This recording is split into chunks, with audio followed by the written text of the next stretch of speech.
Tim Sales. I'd like to first say that you're not going to see glitz here, so please don't expect it. I'm not an entertainer nor an actor. I've created this video as a tool designed to educate people about a business concept that works, for people who are willing to put 100% of themselves into something.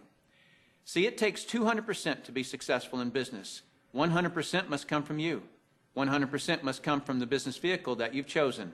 Business vehicle meaning how you earn your living, how you support your family. I've seen people who relentlessly pour 100% of themselves into a business vehicle, profession, or job, but that vehicle doesn't have the capability to give back 100%. The mechanics of wealth are just not there. But no one has ever fully explained to you why it doesn't work and why it's a waste of your valuable time if your goal is financial success. This video is for the person who is willing to put in their 100%. They're only lacking the right business vehicle, the explanation of why it's right, and the evidence that it does in fact work. Even though I say you must put in 100%, that doesn't. I didn't. That doesn't mean you have to sacrifice your family time, nor does it mean you have to have prior experience. I didn't. What you'll learn right here has allowed me to build a $25 million company. Now, a $25 million company has certainly been done before. However, this was done where no employees were required. No accounts receivable, no accounts payable, no overhead, and very little inventory. Recently, I said those words to a business owner who said back to me, "Sounds too good to be true." My response back to him was, "Is that a good enough reason to stop looking?" He paused for a couple of seconds and he said, "That wouldn't be very smart, would it?" What I suggest you do is not just watch this information, but study it. What I want to do first is create an equal playing field between people who know how to evaluate a business and those who don't. Because me explaining this business wouldn't be very effective until you understand how to place value to a business. The simplest thing for someone to do when they don't understand something is to go, it doesn't work. The way I'll accomplish this equal playing field is to give you 4 main principles to look for in a business. Number 1 is a huge expanding market. If you were the best vinyl record producer in the world, would it matter today? No. It doesn't matter how good you are in an industry that's eroding. Number 2 is a unique and consumable product. I'll cover unique first. If you don't have a unique product, then you compete on price and convenience. Who has the best price? Who's closest to the customer? Yet if you have uniqueness, then people must come to you. Next is consumable. If you have a non-consumable product, you're basically unemployed until your next sell. You want the repeat sales of consumable products. Whether it's every time someone picks up the telephone, connects to the internet, renews a membership, turns on the electricity, or gets to the bottom of a box or a bottle, you want those repeating commissions because it can pay you again and again. Number 3 is timing. Primarily here I'm talking about trends in timing. During all cycles of the economy, there are people who are making money and losing money. The makers are the ones in front of large trends. The losers disregard trends. How do you get in front of large trends? You study what creates them. Without any hesitation, in today's society, it's the baby boom generation that creates the largest trends. The baby boomers are a group of babies born between 1946 and 1964. There were 76 million of them born in the United States, 1 billion of them worldwide. Why is this group so talked about? They're 1/3 of the U.S. population and control 65% of all the money. I've likened the magnitude of all those babies to a basketball moving through a garden hose. They reshape every industry they go through. See, if you can predict where this basketball is going down the garden hose, you possess the ability to make fortunes. I want to give you some historical examples of the obvious buying patterns of these boomers. It started with a company called Gerber back in 1940, who were barely known. But by 1955, just 10 years after the boomers were born, they had sold 1.8 billion jars of strained baby food. As the boomers took their first steps, it was Buster Brown and Kenny Shoes. When the boomers went out to play, Mattel and Hasbro got rich providing toys to this young group. In 1957, we built more elementary schools in the U.S. in 1 year just to handle the overflow than we did in any 12-year period before or after. As the boomers went through their teens, Dairy Queen, McDonald's, Kentucky Fried Chicken became billion-dollar companies feeding the boomers. When the boomers moved through their 20s and 30s, which was in the mid-70s, what was the industry to be in? Real estate. Why? because the boomers had heard from their parents one time too many, as long as you're living under my roof, you'll do as I say. So they wanted their own roof, which created a 15-year real estate boom. And people are still talking today about the great time frame to be in real estate. Then what happened to the real estate market in the late 80s? It began its decline. Why? The basketball had moved through the real estate industry. Another example of this is the U.S. stock market. Several years ago, I heard a stock market analyst speaking on the radio saying that he just couldn't believe the stock market had a 15-year rise. Notice the number 15 years keeps coming up. Anyone with a good understanding of the baby boomers could have seen this coming and profited from the recent stock market activity. Why does this 15-year number keep coming up? Because the baby boomers were born between 1946 and 1964. And so 18 years separates the front edge from the back edge. A very important number for you. If you look for trends on the front side of the basketball, you get the full 18 years for your products to be popular. That's the reason you study the nose of the basketball. So your business, no matter what your business is to be looking at what industries are expanding or which industries are about to expand. You shouldn't care how long you've been doing something or how long you've been in school to learn something. Are you in front of trends or not? Don't have a loyalty to something just because you've been educated in it or doing it for a long time. So looking at the current trends, we basically got 1 billion people who are in their 50s and 60s. Since that's the case, what business do you want to be in? Let's look at some obvious current and future trends. Health and looking younger are going to be tremendous trends. The boomers do not like what aging is doing to them. So products that fend off aging as well as vanity issues will continue to boom. Businesses that focus on retirement issues will do very well. The crux of it will start with the boomers having enough money to retire.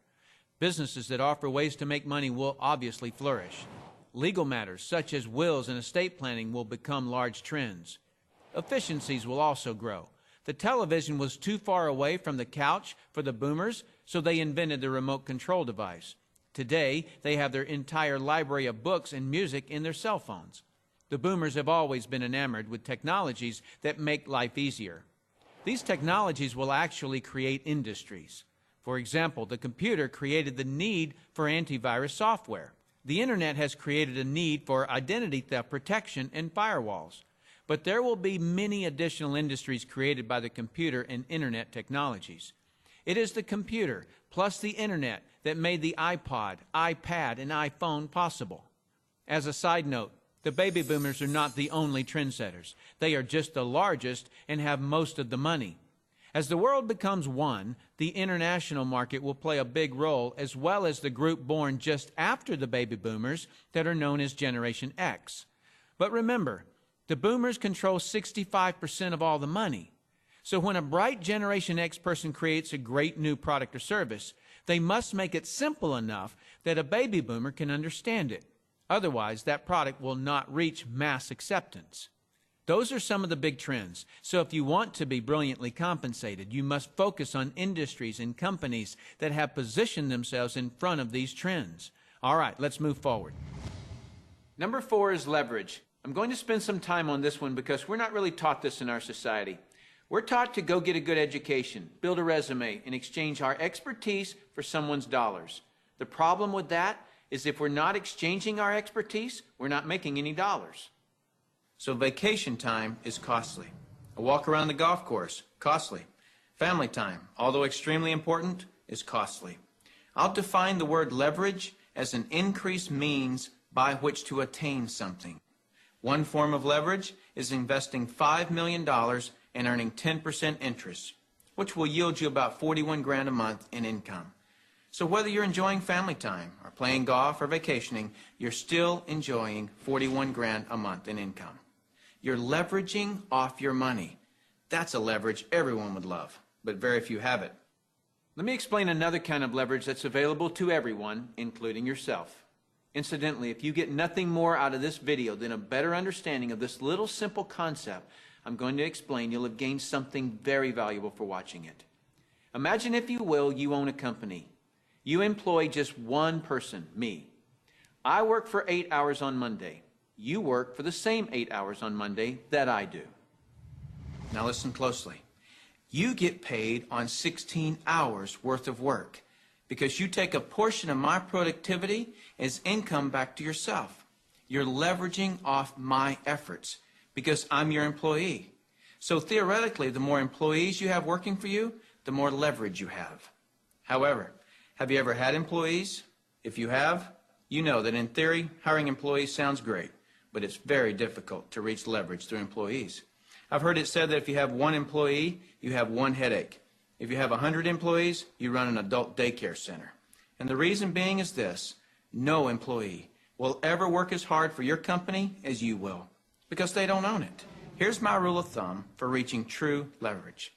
If there's one sentence that epitomizes the entire video, it would be this: to have true leverage, you must create a situation where everyone has the same amount to gain.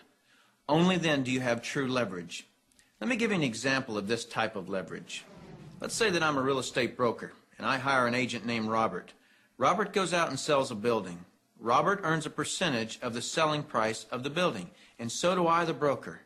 Why do I, the broker, earn a percentage when it was Robert who sold the building? Well, I did some of the advertising. I trained Robert. I had the initiative to go get my broker's license in the first place. I put up the risk. I did a lot of things. And so it's valid that I, as the broker, earn my money. But Robert doesn't work for me as an employee. He's an independent contractor. He just hangs his real estate license on my wall. My point here is the broker and the agent have the same amount to gain from the sale of the home. It is totally in the agent's interest to earn more money, which is a form of leverage for the broker. There is a flaw in this leverage situation that I've shown you, and it's this: the broker can have multiple agents, but the agents cannot. The broker has leverage, the agents don't. Until the agents do what most brokers dread. What happens when I, the broker, have been real effective at teaching Robert to be a good agent? What's Robert going to want to do in a couple of years? Be his own broker, right? Is this good for me, the broker? No, because as soon as he becomes a broker, two bad things happen to me. Number one, he breaks away from me and I lose him as an income source. And two, worse than that, he's now my competitor that I trained. He knows all my good stuff. By the way, this doesn't just happen in the real estate industry. It happens in practically every industry. Have you ever heard the expression, "I'm just going to work there for experience"? What does that mean? It means I'm going to strip them of their knowledge and then go do it myself. If you're a business owner, how many people have you trained who are no longer working for you? How many people have you trained to be your competitors? Well, this gets worse. Let's say that Robert is now a broker right down the street. What will he do now that he's a broker? He'll go out and hire his own agents. And let's say one of those agents is Linda. Linda also eventually wants to be a broker. So she becomes a competitor to me that I indirectly trained, as well as Robert, who I directly trained. And this continues on and on. I actually created a chain of competitors that I trained. What if we did a whole paradigm shift? Here's where this becomes brilliant. Let's say instead I'm going to empower Robert to become a broker. I want him to become a broker from day one. See, the only way that you or I can retain a leader is provide him or her with the same opportunity for growth that we have. Hence, an opportunity where everyone has the same amount to gain. So from day one, I'm going to encourage Robert to be a broker. And when he does, he doesn't break away from me and become my competitor. He shifts from agent to broker, which now allows him to sponsor his own agents. Now, to create an incentive for me, the broker, to always help Robert and his agents, I'm still going to earn a percentage of what he and his agents sell. And shouldn't I? I trained him. I put up the risk and all those reasons I mentioned earlier. Now, the percentage I earn from Robert and his organization should be a lot smaller than when he was an agent, but I should still earn a percentage. That's my incentive to keep working with them. Now, some people look at this and say, gosh, isn't that one of those pyramids? And what's the perception of a pyramid? People at the top making all the money and the people down below do all the work, right? Isn't that the perception of a pyramid? Let me explain why this is not a pyramid and why people at the top don't necessarily make all the money. Let me just make a quick point before I discuss the pyramid issue. It's not the geometric shape that people have a problem with. This geometric shape is probably the shape of your family tree, the shape of our government. To the architect, it's the strongest structure known to man. Every organizational structure in the world is this shape. So the shape isn't the problem. However, that perception, people at the top earn all the money, let me illustrate that for you. Here's a typical corporation. At the top, you have a CEO, which stands for Chief Executive Officer. Does the president earn more money than the CEO? Not normally. How about below the president? Do any of the vice presidents earn more money than the president? No. Let me ask this question, and I want you to really think about it. What would happen if some of the vice presidents of a corporation made more money than the president? Really, what would happen? Talk about total confusion. This whole process is called delegation. Each level of the corporation earns less income. The reason the president can tell the vice president what to do is because they make more money. So the corporate structure is people at the top making the majority of the money, and the people at the bottom do not. The CEO of any corporation earns off the productivity of, or is leveraged off of, everyone in his or her corporation. Whether that CEO personally hired every employee or someone else in the company hires them. So the CEO, and only the CEO, earns on multiple levels of his or her company. And the model that I'm suggesting as being brilliant is where you, the individual, are given that same opportunity to earn on multiple levels of brokers and agents, just as the CEO of a corporation is. From here on, I'll refer to this form of marketing as network marketing. In network marketing, you, the individual, are given the opportunity to earn off the productivity of the people in your organization, whether you personally sponsor them or someone in your organization sponsors them. Remember that I said to reach true leverage, you must create a situation where everyone has the same amount to gain. Well, that's what I just described. Here's what makes the network marketing structure the absolute fairest structure available. In most network marketing companies, everyone can earn a certain number of levels deep of the organization they build. Everyone in the company can earn that same number of levels deep, like maybe 4 levels deep or 6 levels deep. Let's say we use 4 levels. So if you build an organization to be more productive, then you would earn more money than I would, even if you were in my organization. In the example shown, you would earn on 3 levels I couldn't reach, because everyone gets the same number of levels. There are people in my organization right now that earn more money than I do. Do you know what I call that? Fair. Shouldn't it be that way? I mean, take any structure. Shouldn't the most productive person in that structure make the most money? Now I'd like to show you an interview that I did a few years ago with Dr. Charles King, who holds a PhD from Harvard and is a professor of marketing at the University of Illinois at Chicago, who actually teaches network marketing at the university. Dr. King, we're delighted to have you here. I'm pleased to be here, Tim. Dr. King, could you tell us a little of your education and your business background? Tim, I'm a professor of marketing at the University of Illinois at Chicago. I got my bachelor's and master's degrees from the University of Texas in Austin, spent a tour of duty with the Exxon Corporation, and then returned to get my doctorate in business administration from Harvard University. More important to this discussion, over the last 6 years, I've been involved in doing research, teaching, and consulting in network marketing. So coming from such a conservative school, and I know you a little bit, and I know you to be very conservative, what caused you to look at network marketing to begin with? In 1990, we had a major economic recession in the United States. The Midwest and Chicago particularly were very badly hit. As a result, the interviewers stopped coming to campus. We were graduating hundreds of students a semester, and they weren't getting jobs. Our alumni were coming back to us, losing their jobs, looking for help, and we had nothing to offer them. Now, I started looking, because of my background in business consulting, at alternative career paths. I went out and I looked at starting your own business, at home-based businesses. I looked at franchising. I looked at direct selling. And in the direct selling arena, I backed into network marketing. Now, I was very cynical, skeptical. Tim, I was negative about network marketing. They don't teach network marketing at the Harvard Business School, and I didn't know much about it. The end result was one of my students who was on the team asked me, "Why are you so negative about network marketing?" I looked at that young man and I said, son, I know enough to know I don't want to know any more. That student looked at me and he said, Professor, if I gave you that answer to that question with no more information than you have, you would give me an F. I turned to him and I said, son, you're absolutely right. I have no basis for that conclusion. You just made an A. As a result, we went to the library, we went to meetings, and for the next 6 months, we did due diligence on the network marketing industry. I visited the top companies, I talked to network marketing leaders, I became an evangelist. In 1990-91, we started teaching network marketing in the marketing curriculum at the university. Suppose you run across the super skeptic. What advice do you have for them? Tim, I would recommend they do precisely what I did. I was a super skeptic.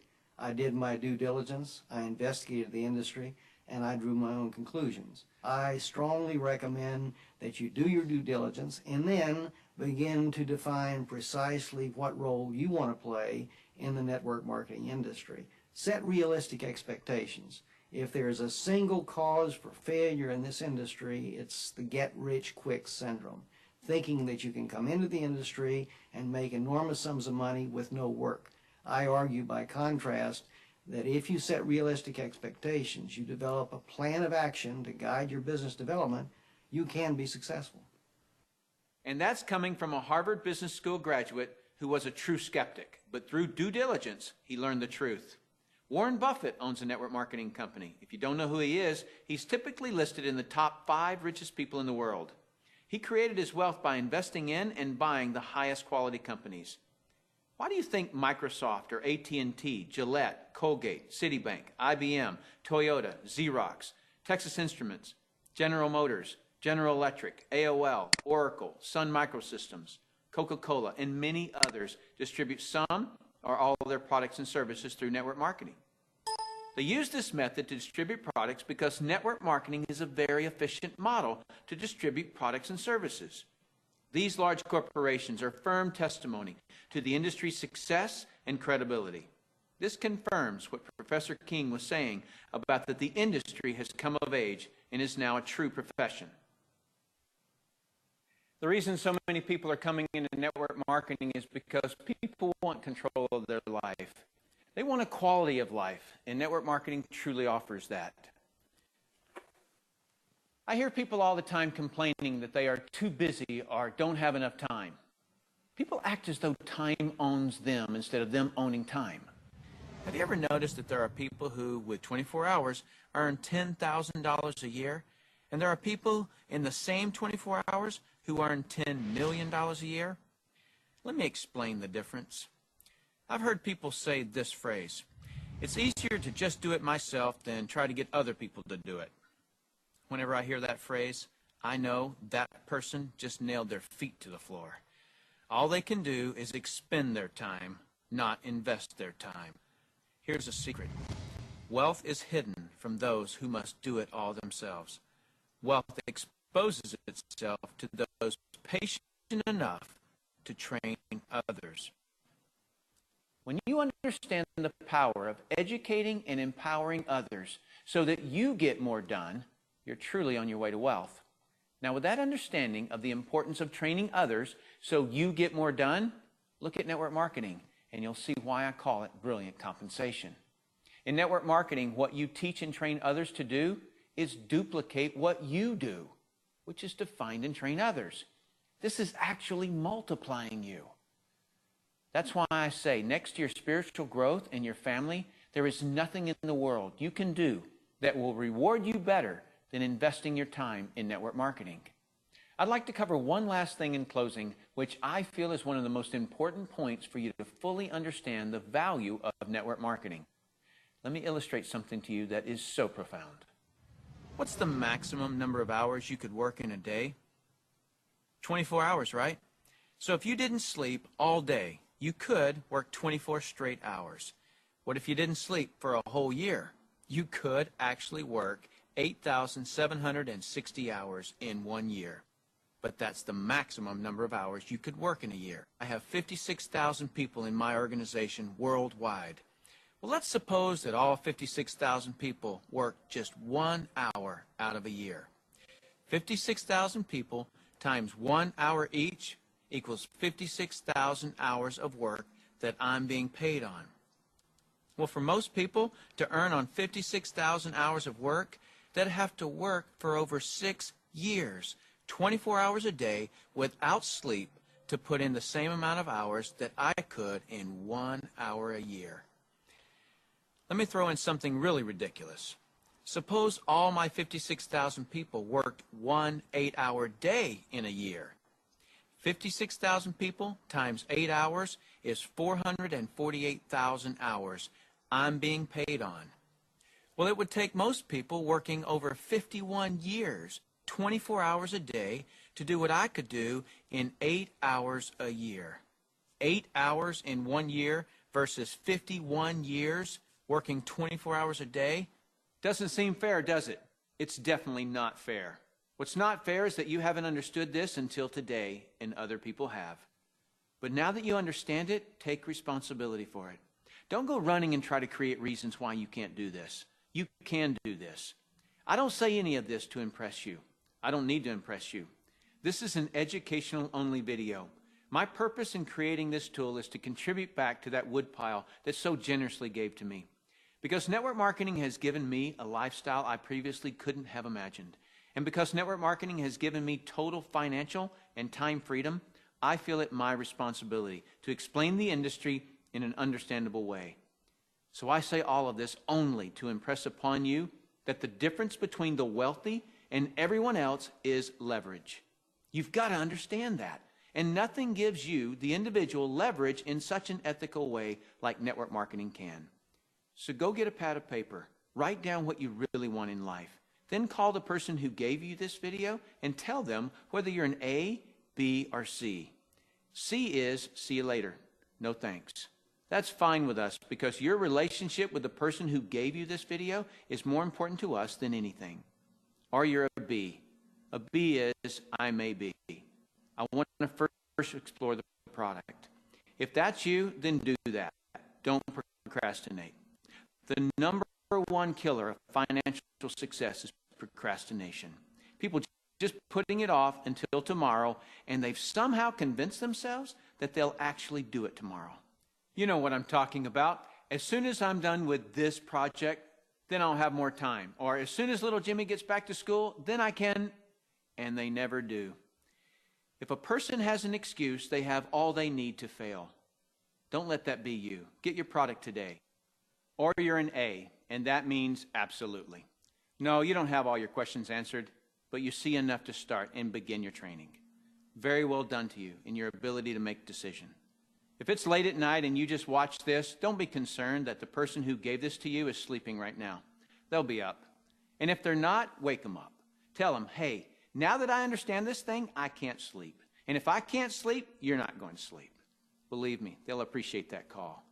So call that person and tell them whether you're an A, B, or C. That's it. Join us. You'll be glad you did.